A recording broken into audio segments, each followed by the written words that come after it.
أأنتم أشد خلقا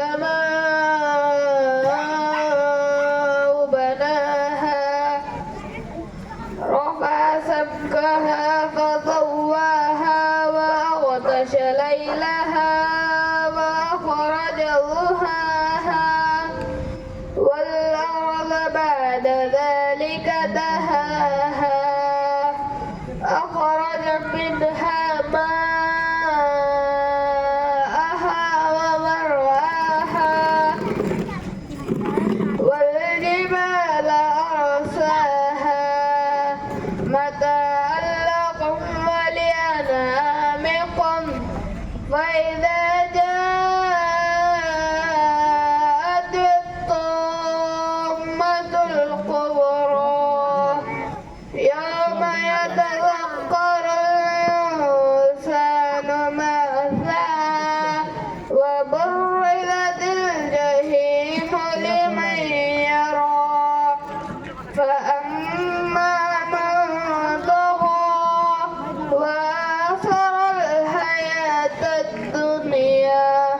السلام عليكم ورحمة الله وبركاته.